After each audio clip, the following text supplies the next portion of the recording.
This show is brought to you by Safety FM.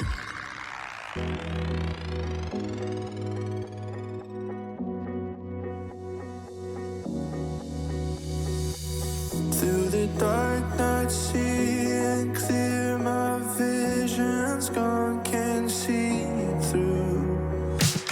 In the fire, I try to catch myself. Should I lay next to you? How can we fly if we never go? I wanna dive in the everglow. How can we live if we never know? Think I'm ready for your love. Think I'm ready for your love.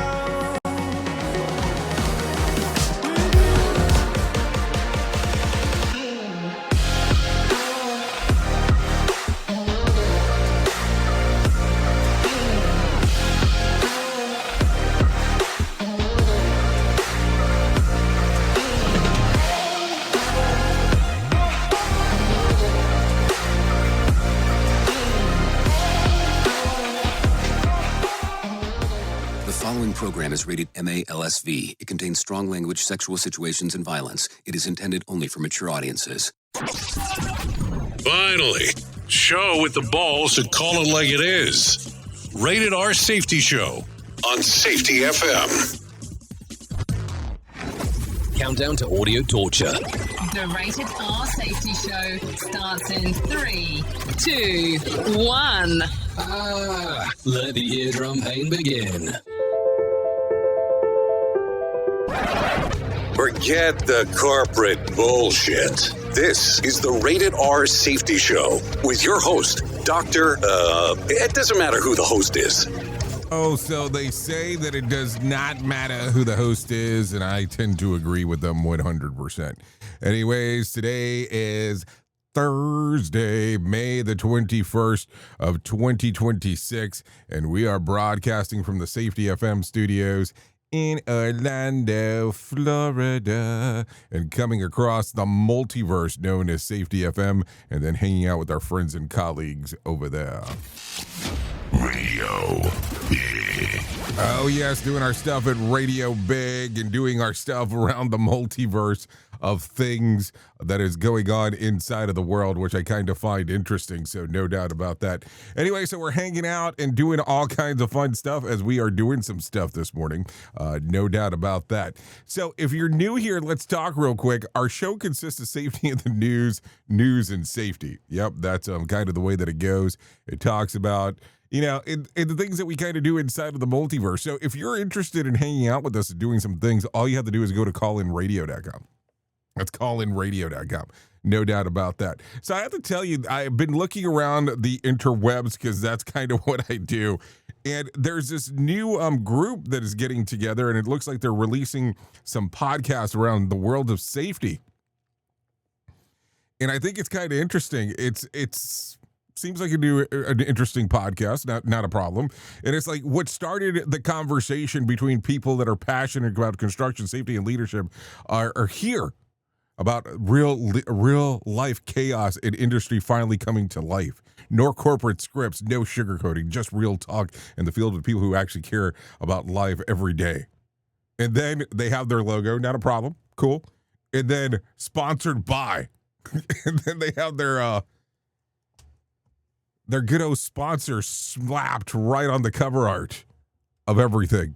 So I'm kind of confused. So no corporate talk, but then you have a sponsor right on the screen.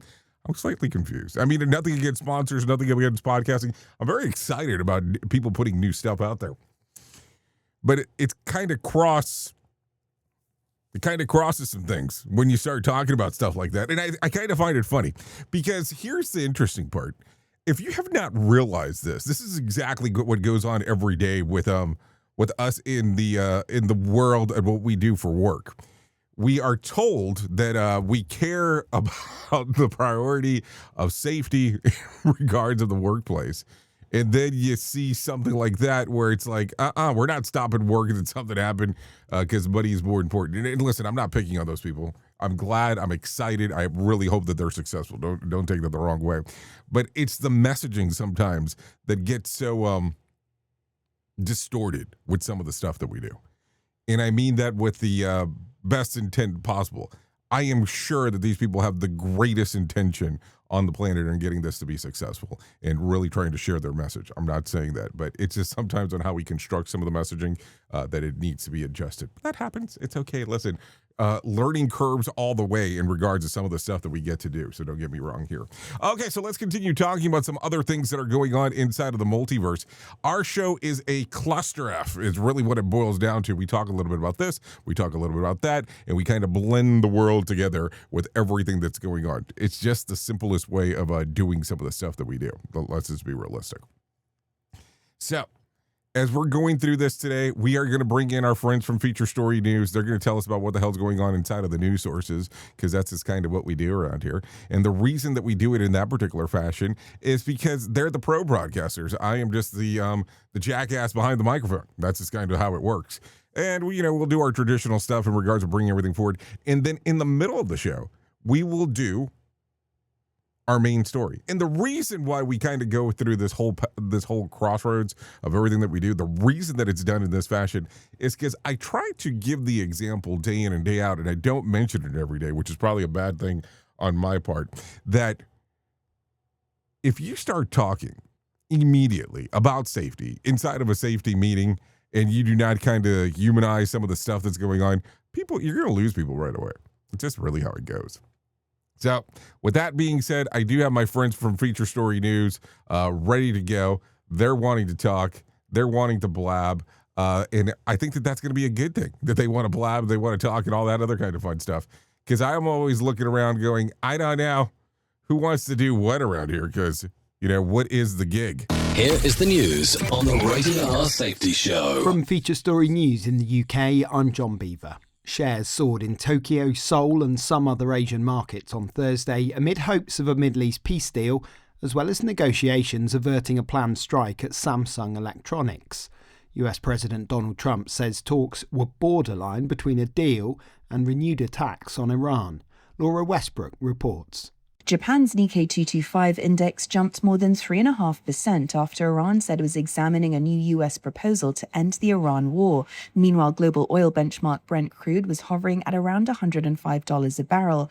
But analysts warn investors remain wary after weeks of false starts. South Korea's Kospi index, meanwhile, soared around 7% in morning trading after a late notice on Wednesday by Samsung's union that a strike had been put on hold after negotiations with management resumed. The labor union had been planning to strike on Thursday after talks over bonuses broke down. US Secretary of State Marco Rubio will visit India this weekend with trade, defence and energy at the top of the agenda. New Delhi and Washington have been negotiating a trade pact for several months. But now reports suggest a US investigation into alleged unfair trading practice by Indian sectors could complicate talks.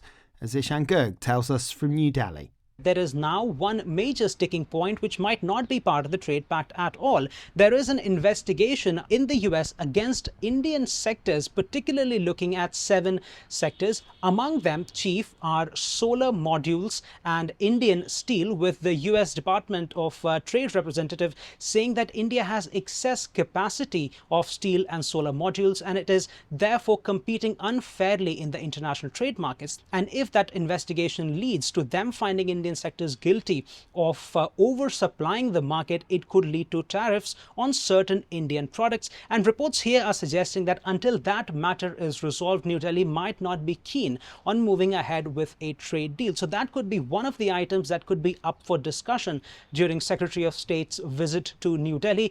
The UK communications regulator says some social media companies have failed to make their feeds safe enough for children, despite a law passed last year that was meant to reduce children's exposure to harmful content. Stuart Smith has more from London. The latest survey from the communications regulator found 3/4 of children between 11 and 17 years old report seeing harmful content online every month. It says that's evidence more needs to be done, and the regulator will use new audit powers to verify the actions social media companies are taking, such as content detection, moderation, and age checks. 84% of children aged 8 to 12 still use YouTube, Facebook, TikTok, Instagram, or Snapchat, despite all of those requiring their users be at least 13 years old. From bureaus worldwide, this is FSN. With FSN Spotlight, I'm Simon Marks with more today on the US Justice Department's indictment of former Cuban President Raul Castro. He's facing murder and conspiracy charges in the United States. The indictment comes at a time when the Trump administration is applying unprecedented pressure on the Cuban government and enforcing a strengthened economic blockade of the communist-run island. The charges center on a 1996 incident in which Cuban fighter jets shot down 2 planes operated by a group of Miami-based Cuban exiles. 4 people were killed, including 3 American citizens. Acting Attorney General Todd Blanche says bringing Raul Castro and other Cuban officials to justice is long overdue. For nearly 30 years, the families of 4 murdered Americans have waited for justice. My message today is clear. The United States and President Trump does not and will not forget its citizens. The Cuban government said the charges have no legal basis and demonstrate the Trump administration's arrogance and frustration. The US move seems designed to raise the pressure on Havana if the Cuban government wants to avoid the kind of military strike on Venezuela conducted by the Trump administration in January that led to the seizure of former President Nicolas Maduro and his wife, now awaiting trial on narco-terrorism charges in New York.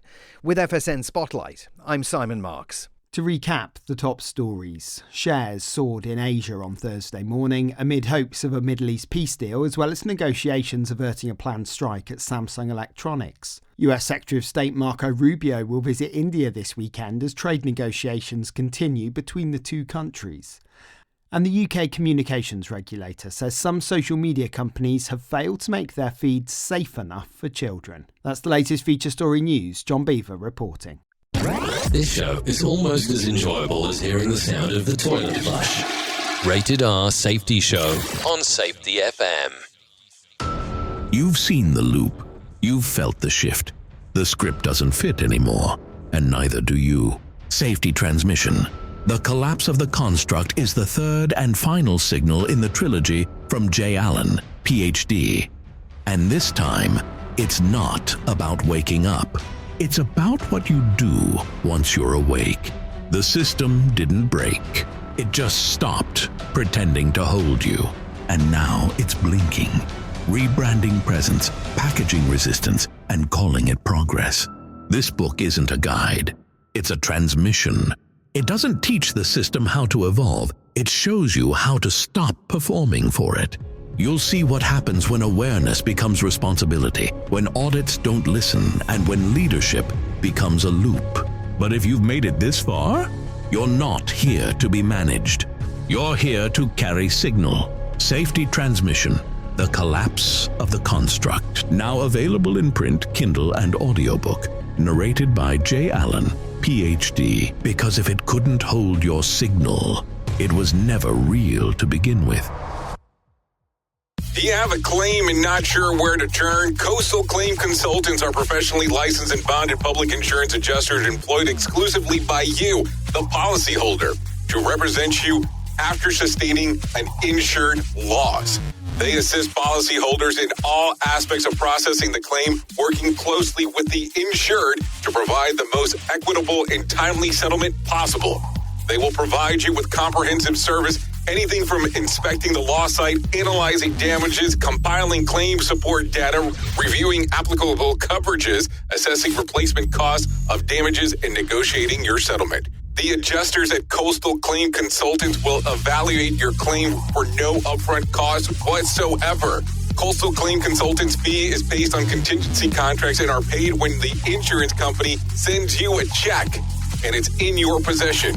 Coastal Claim Consultants are licensed to assist you in the following states: Florida, Texas, Oklahoma, Georgia, and South Carolina. For more information, go to coastal-cc.com. That's coastal-cc.com. For more information, lighting the way to recovery. Coastal Claim Consultants. Is your safety training old, stale, and hacked? Is your safety trainer still preaching a warped version of behavior-based safety? How about safety training that actually addresses your hazards in your workplaces and is not standardized baloney from 25 years ago? Contact the Safety Wars team at safetywars.com or call Jim Posel at 845-269-5772. Remember, if you're receiving this message, you are the solution to unsafe workplaces. Always replicated, but never duplicated. Rated R Safety Show. Okay, here we go. 15 minutes past the top of the hour as you and I are hanging out and doing all the fun stuff that we get to do. Okay, so let's start talking right away about some things that are going on inside of the world of the multiverse. So yesterday, I had to talk about this because this actually did happen. Yesterday on CNBC, CNBC, Amazon founder Jeff Bezos fired back to people who say he doesn't pay taxes. Here's what he had to say. These people sometimes say that I don't pay taxes. That's not true. I pay billions of dollars in taxes.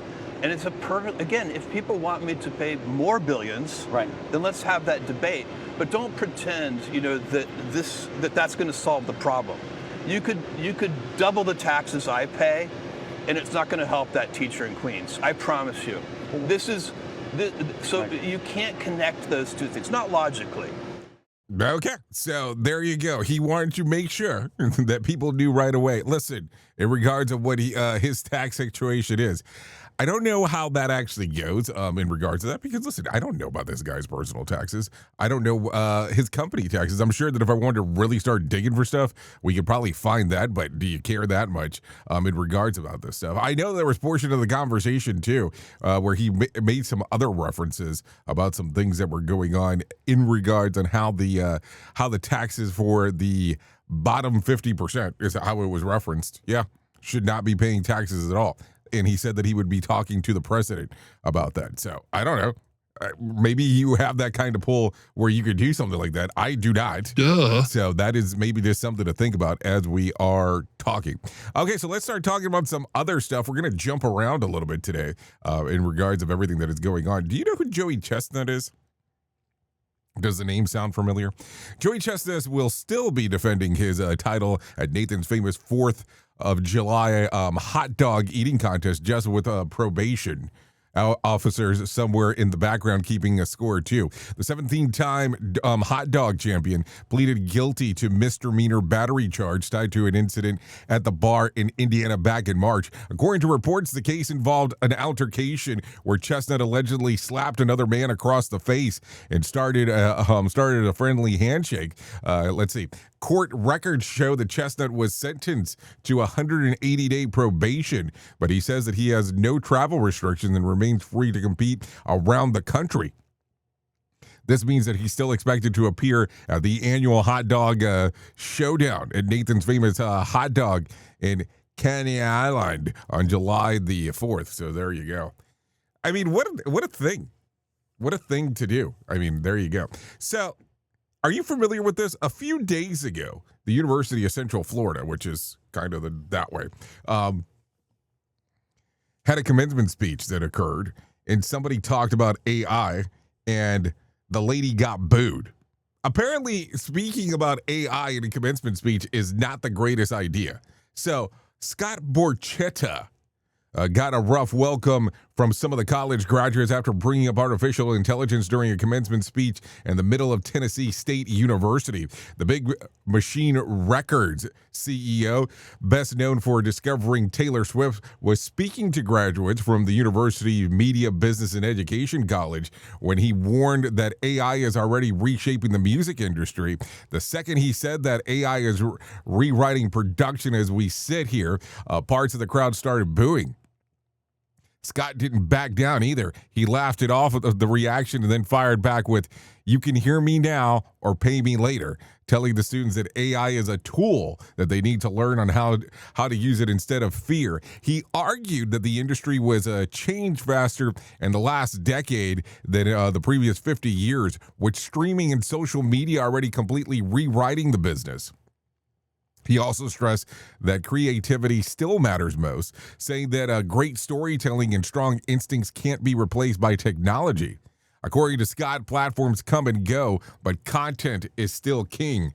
Content is king, baby. So some stuff to think about as we are talking. So let me kind of make sure that we understand this and have maybe some conversations.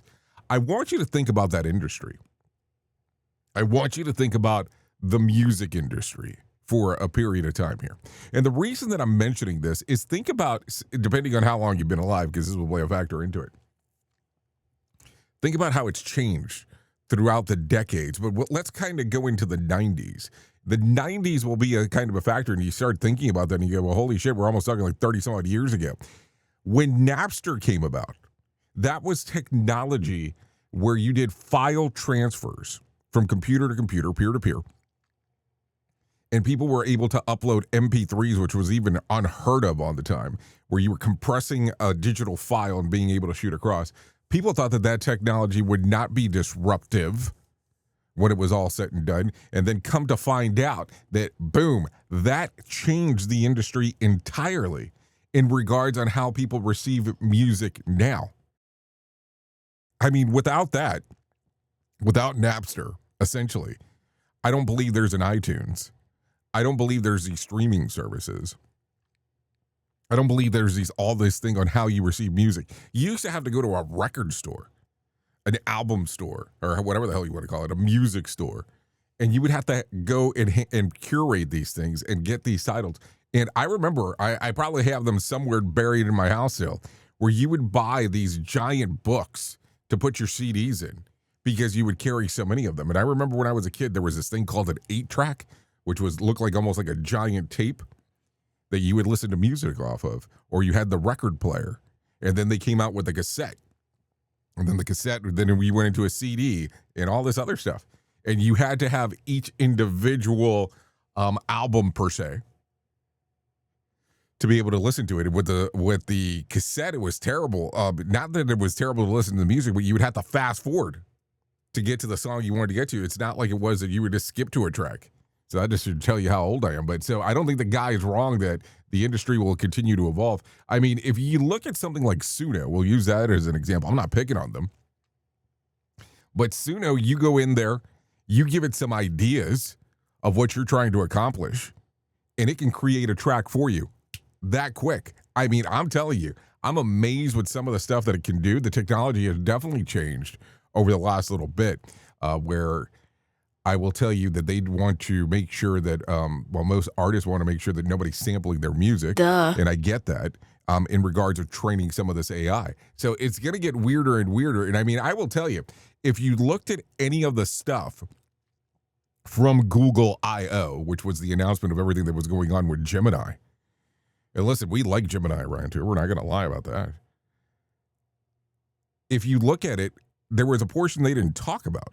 Or I don't remember them talking about it, but then again, I've only watched the briefings of what was going on. There was a portion there that they talked about, or they have hidden inside of there, that it can create music now. And this is Google releasing this. So this is just going to get bigger and bigger as we go. And that just seems to be the thing that's going to happen. So there you go. Let's continue talking about some other things that are going on inside of the world of the multiverse. As you can see, I'm very passionate about music, so I can never shut up when anybody starts talking about it. 2 police officers who defended the Capitol on January the 6th are suing the Trump administration over the controversial new compensation fund tied to people charged in the Capitol riot cases. Former Harry Dunn and Washington, D.C. officers Daniel Hodges filed a lawsuit aiming to block nearly $1.8 billion program they claim that could financially benefit the January 6 defendants, including people who are already pardoned by President Donald Trump. The suit accuses the administration officials by creating what they described as an unauthorized slush fund without approval from Congress. Named in the lawsuit are acting Attorney General Todd Blanche and Treasury Secretary Scott Bessent. The administration says the funds is intended to compensate people it believes were unfairly prosecuted by the Biden Justice Department. Yeah, the Biden Justice Department. Critics, including some Republicans, argue the taxpayer money should not be used to support the people connected to the Capitol attack. Dunn and Hodges both became nationally known after testifying before Congress about the violence officers faced on that day. More than 150 law enforcement officials were injured during the riot. The footage of Hodges being crushed in the Capitol tunnel while rioters ripped his gas mask became one of the most defining images of the attack. So it's just some stuff to think about as we are talking, that is for sure. Okay, what else do I got for you as we are hanging out here? Because that is the thingamajigger to talk about. How about this one real quick? Take a listen to this. Let's see what you think here. A new congressional report claims that the U.S. military has lost or damaged 42, that is 42, aircraft since the Iran war began on February the 28th, with some of the biggest losses reportedly coming from friendly fire, costly rescue operations. According to the report, Congressional Research Service, 32 aircrafts have been destroyed so far, including a 24 MQ-9 Reaper drones valued at about $30 million each. The losses also include 4 F-15E Strike Eagles, 3 reported shot down accidentally by Kuwait air defenses in a friendly fire incident, and another downed, not drowned, by Iranian forces in April. The April shootdown triggered the high-risk rescue mission that Donald Trump reportedly called the most daring operation in U.S. history. During the mission, 2 MC-130Js Command 2 aircrafts had been destroyed on the ground after becoming coming stranded inside of Iran. While an A-10 Warhog was also shot down, other losses listed in the report include a KC-135 refueling plane that crashed in Iraq, killing 6 crew members aboard, and multiple aircraft damage during Iran missile and drone strike on the bases of Saudi Arabia. On the damaged aircraft was a E-3 Sentry surveillance plane, considered one of the air's most valuable airborne commands. The financial cost of the conflict is also climbing fast. Pentagon officials now estimate that the war now costs roughly $29 billion, sharply from the projections that were given earlier. Most of that money has reportedly gone towards replacing weapons, repairing damaged equipment, and maintaining deployments across the region. So where do you say?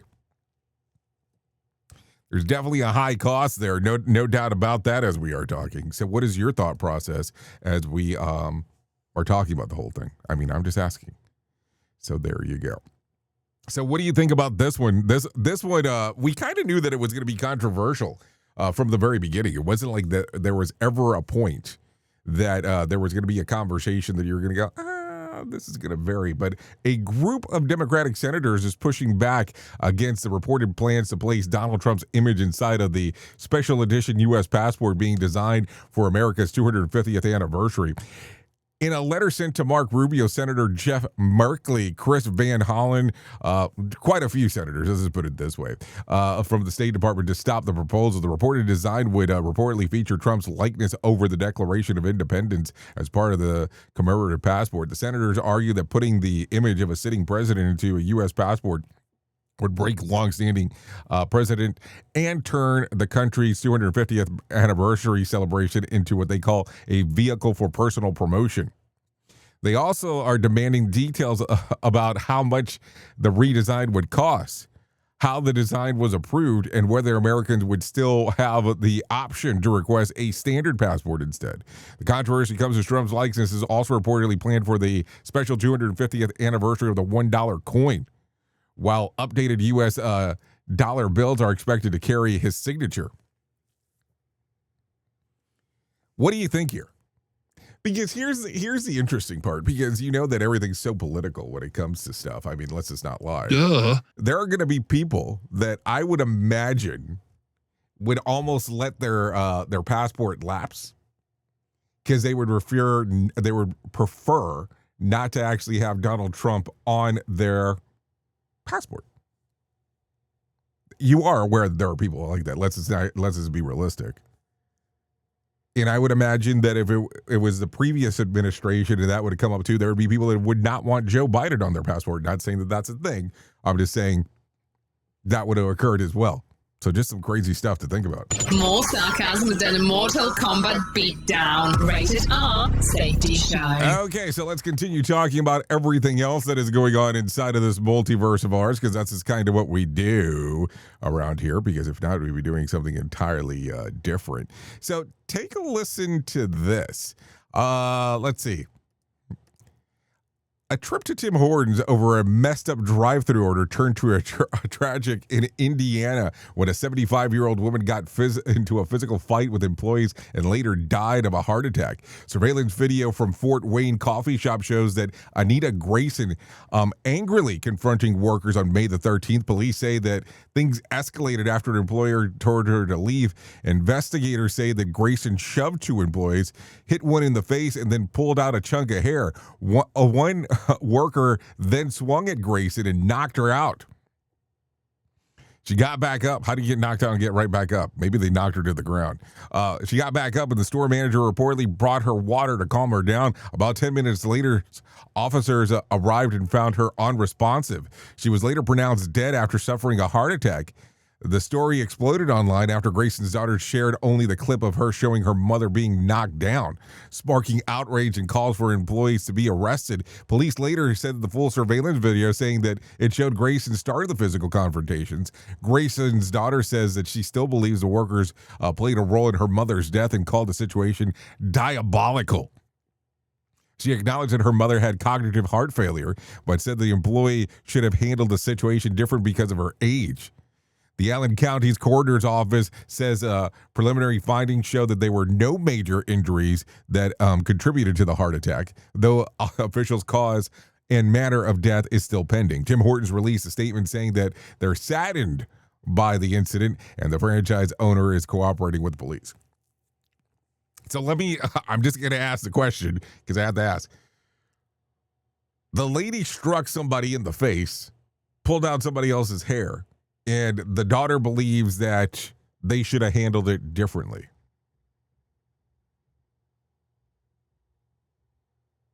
I am just asking the question. I just want to make sure that I understand it because I get confused. Okay, let me give you one more real quick. WTF. Welcome to Florida. A Florida man is accused of turning a wedding quote into a cage match after allegedly attacking a wedding officer after the beach ceremony. According to deputies, 35-year-old William Wells approached a 65-year-old officiant in Tornado Park after a wedding on May the 16th and asked about the prices for beach wedding services. The officiant reportedly quoted him $500, and Wells allegedly did not take the news like a groom finding out that an open bar closed early. Police say that Wells became angry, started yelling insults, and got more agitated when the officiant began recording the encounter. Deputies say that Wells swatted the phone and then punched the officiant in the stomach hard enough to temporarily knock the wind out of him. Wells allegedly sped off in a blue Kia, but was later tracked down at his home and arrested. He now faces felony battery charges because the victim was over 65 years old.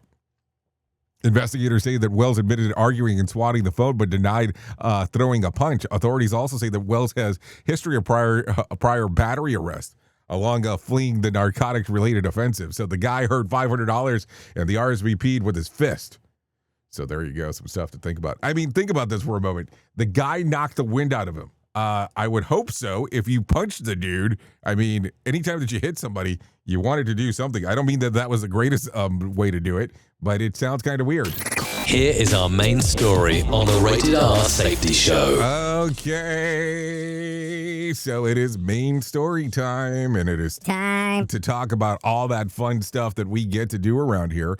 So, Let's hang out, strip away the corporate jargon, and talk a little bit about what the hell is actually going on inside of this multiverse of ours, because that's always seems to be an important thing to do. So today I want to talk to you on a ride. I want to take you down this whole thing. I want you to picture something fast, heavy, and completely out of control. And I'm talking about a multi-ton, steel-plated freight train barreling down the tracks at 80 miles an hour. But here's the catch. There's nobody in the cab. The engineers are gone. The conductor isn't there. Instead, the whole system is being run by the beautiful, complex, highly advanced, multi-million-dollar automated software system sitting in the server room hundreds of miles away. The corporate executives who bought the system are ecstatic. Ecstatic, baby! And they're looking at their spreadsheets going, look at that efficiency. We cut labor costs by 40%, and the automated models handles everything. And for the first months, it does. It stops the red signals, it slows down on the curves, and it keeps perfect time. The system looks completely flawless on paper. But in the real world, well, we have to enter into the chats. And suddenly a sensor gets blocked by a piece of flying debris, a patch is hidden, rust is on the tracks, tricks the software into thinking that the train is moving slower than it actually is. The automated brain tries to fix the bug, but it gets trapped in an algorithm loop. The software starts overriding mechanical emergency brakes because the lines of code say everything is fine, keep moving forward to maintain the maximum efficiency. Now you have a runaway train, and the people sitting in the corporate high-rise have absolutely no way to stop it because they look at the manual controls, or better saying, they took the manual controls out of the system to prevent, quote-unquote, human error. I'm keeping it real honest here. How many of you are currently working inside an organization that is running in that exact runaway train model? This is the ultimate illusion of modern workplace. And it has a massive piece of what we talk about when you look at that human and organizational performance or that good old HOP. We have to become completely obsessed with technology, automation, and predictive models. And we are actively designed the human being out of the equation. We buy these massive software packages and then track every movement, every keystroke, every micrometric of the workers on how they do their labor.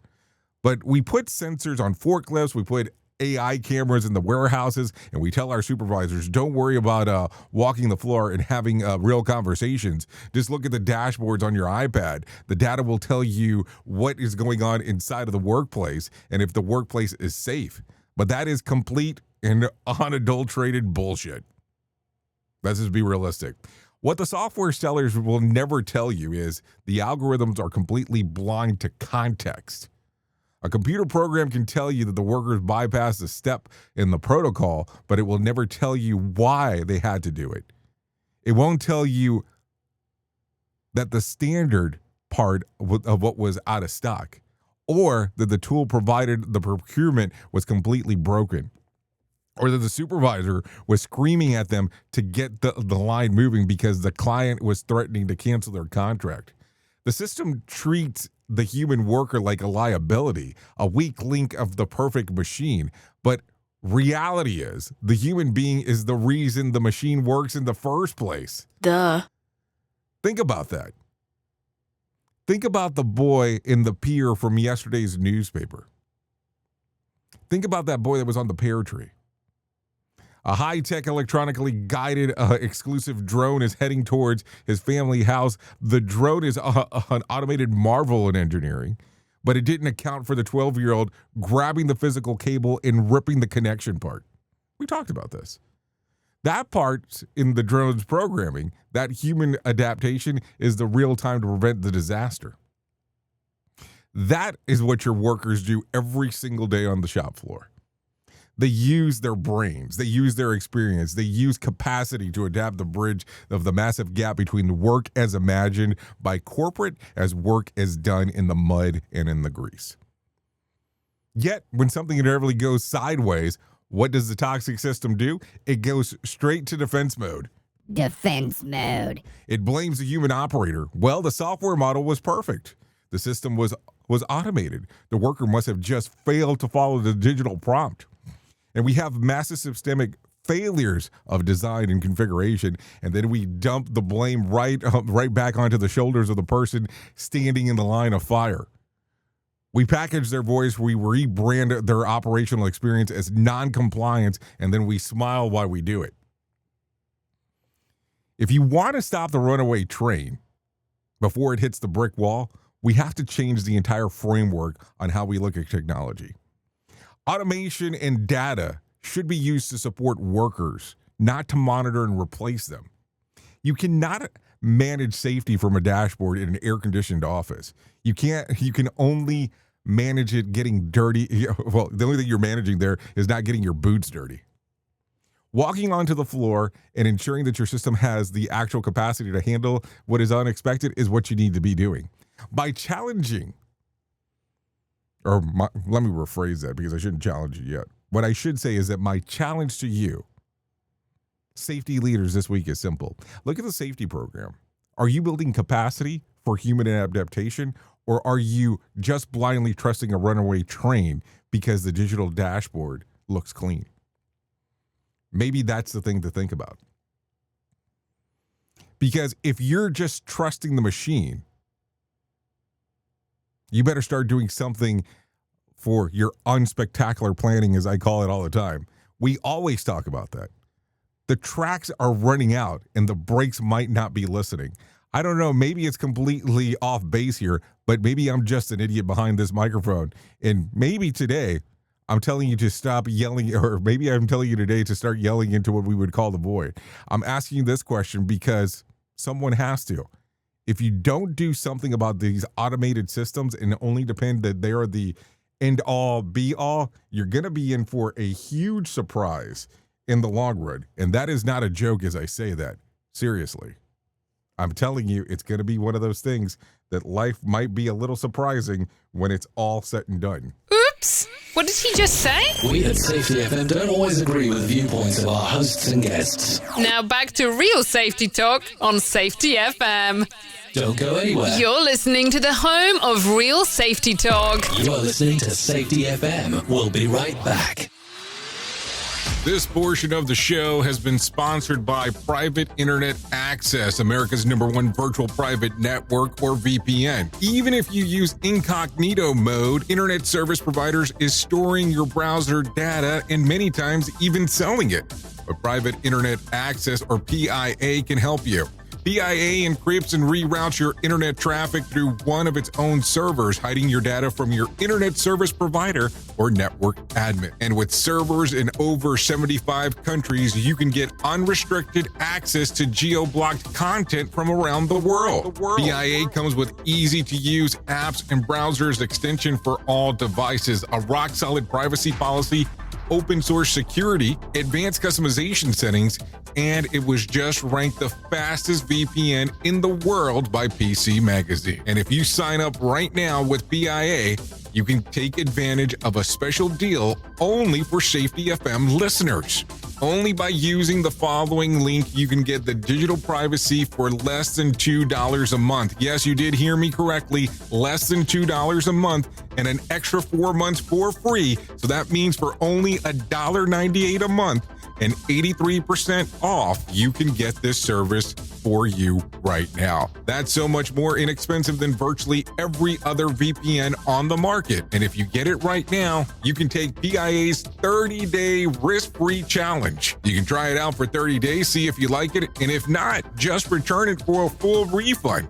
So just go to safetyfm.com/VPN. That's safetyfm.com/VPN to try out the best VPN on the planet completely risk-free.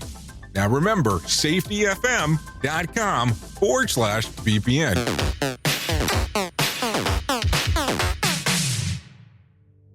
What if everything we thought we knew about safety was just interference? From the host of the Rated R Safety Show and the founder of Safety FM comes the complete signal transmission trilogy, now available in one powerful edition. Safety, in my opinion. The book that started the conversation, Safety Mutation, where the boundaries of culture, systems, and belief begin to break. And now, Safety Transmission, the final piece of the signal. For the first time, all 3 books are together in one volume. The Signal Transmission Trilogy, Complete Edition. This isn't just about compliance. It's about consciousness. It's about decoding the way we think, lead, and live, inside and outside the system. Whether you've been following the signal since the beginning or you're just now tuning in, this is the version to own. Search Signal Trilogy on Amazon or visit safetyfm.com to get your copy now. Freeform radio never sounded this great. Or has it? Radio Big. I try to catch myself, should I lay next to you? How can we fly if we never go? I wanna dive in the everglow. How can we live if we never know? Think I'm ready for your love. Think I'm ready for your love. Okay, here we go. 45 minutes past the top of the hour as we are hanging out, doing all the fun stuff, doing our thing. Yeah, making it swing out there, that is for sure. Anyways, 45 minutes, you are still listening to the Rated R Safety Show as we are hanging. Okay. So this right here is River. Song's called Ready for Your Love. Songs readily available on Spotify, Apple Music, YouTube Music, and Pandora. If you have access to one of those streaming services, I would definitely recommend giving a little streamer action because it will change things for you. If you're ready for that love. Okay. So let's get some moving and grooving here. We'd like to thank River for allowing us to play this here on the Rated R Safety Show. No doubt about that. If anything, let me tell you about the most important thing that I will ever tell you in my lifetime, and that's about my friends at To Write Love on Her Arms. No matter what you're facing, you deserve to be connected to help, and we want you to know that people have been where you are now, and things can get better. Healing is possible. To find out more information, all you have to do is go to TWLOHA.com. That's TWLOHA.com and click on the section that says Find Help. Once you get there, there's going to be all kinds of information related to addiction, depression, anxiety, eating disorder, self-injury, suicide, trauma, grief support, just to name a few. That's TWLOHA.com. To Write Love on Her Arms. Listen, once you get there, it can change everything for you. No doubt about that. I'm not joking as I say that information. I think you should go over there, take a look around. Listen, there's all kinds of other stuff you can do as well. You can look at the self-care stuff. You can see the events that are going on. You can see some of the stories that they have on their website, or even how you can get involved if you're interested in doing so. All you have to do is go to TWLOHA.com to Write Love on Her Arms. Like I always tell people, go to the website. It can change everything for you. Seriously, it can change everything for you as we are hanging out. No doubt about that. Okay, so as we are hanging out doing our thing, this is for sure. Let's continue talking about some other stuff that is going on inside of the world of the multiverse. So let me bring this up real quick before I forget. We have an event coming up on July the 13th. Yeah, July the 13th. That is a Monday here in good old Orlando. The reason why we're doing this is because we want you to come and hang out with us in Orlando, of course. Todd Conklin will be there talking about human and organizational performance. He will be there in person. I want to make sure that I'm clear about that because I think I had caused some market confusion by not mentioning in that fashion. Also, on top of that, we'll have Nick Weatherly in the room. He'll be talking as well about some other things that are going on with the world of behavior-based safety. And I will be there talking about good old signal So we'd love to see you there. We'll also have a documentary in the middle of the whole thing that we're going to throw down and do some things with. So we'd love to see you there if you're interested, of course. So all you have to do to find out more information is scan that QR code that's on the screen if you're on the visual radio side of the house. Or the other portion is you can go to safetyfm.io. safetyfm.io for more information. So that's it. That's the whole kit and caboodle. That is everything that is going on with that. Would love to see you there. I think it's going to be a good time as we're going to be hanging out on July the 13th. And would love for you to come and hang out at Disney. No, Disney. Listen to me. Wrong thing. Would love for you to come and hang out in Orlando. Disney, Universal, SeaWorld. You know, it's all here. I don't know why I said brand specific there, but just some stuff to think about. Anyways, after that, mess up. Let's go ahead and bring some John Smalls into our life and let him tell us about what the hell is going on with the Motivation Minute. The Motivation Minute. Courtesy of JaceCaseMedical.com. Today's quote was submitted by Corey. Harvey McKay said, "Instead of giving yourself reasons why you can't, give yourself reasons why you can." This quote reminds me of the Henry Ford quote that I have hanging on the wall in my office. Whether you think you can or whether you think you can't, you're right either way. So many times, it's literally just a mindset change. If you walk into a project thinking it's going to be hard to do and thinking it's going to take a long time, well, expect it to be hard and expect it to take a long time. Instead, convince yourself that it's going to be easy and it's going to be done quickly. Even if it only makes a tiny difference, why not at least try it to see? I recently had to file some paperwork for the IRS. I put it off as long as I possibly could. I dreaded the thought, but I decided to say, this is going to be easy. And guess what? It actually was. The Motivation Minute. This has been the Motivation Minute. I'm John Small. Thanks for listening. Your favorite motivational quotes can be submitted for upcoming programs at motivationminute.org. With streams so crisp that you can feel the sarcasm in your ear holes. Radio Big. Here is the news on the Rated R Safety Show.